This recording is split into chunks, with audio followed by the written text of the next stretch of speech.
Wala na yun, di ba, ma? Magkano ba yung pera mo dun to? Ikaw lang pera mo lang yun, di ba, ma? Oo, sa akin yun. Oo. 1.5 lahat yun. 1.5. O, puro sa'yo lang pala yun eh. Mag-iipon pa lang siya ulit ng pang-deposit, Rose.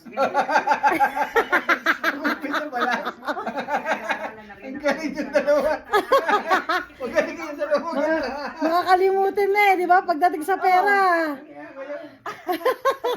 Kaya, kailangan parating may trabaho para makaipon na siya. Ayun nga, kasi wala siya talagang Oo, ipon. ngayon na siya mag-uumpisa. May Ngayon.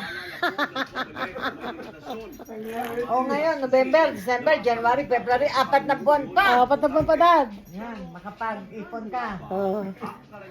Apat na buwan pa. Oo.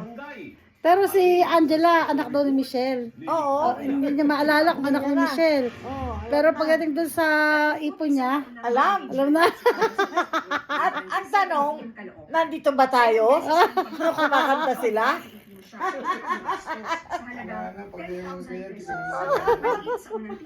Pag pera, matandain pag pera. Nandito ba tayo niyan? Nalilisita ko. Hindi ko nalilisita yung date eh. May nililista pala yung pera eh. Mag-iipon ka pala ngayon.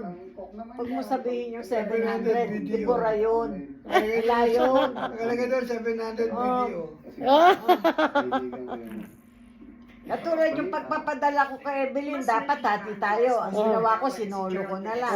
Di ba? Ayoko rin mabawasan yung iniipon mo. Kaya hindi. May ipon ba yan? Kala ko ba walang ipon yan? Nag-umpisa ka. Walang nga yung dalawa. Ay, naku. Tutulungan niyo ako. Umpisa pa lang. Simula ka pa lang pala, Daddy eh. Si Mami halfway na. Oo, ba? Nadinig ko handa ni Junior.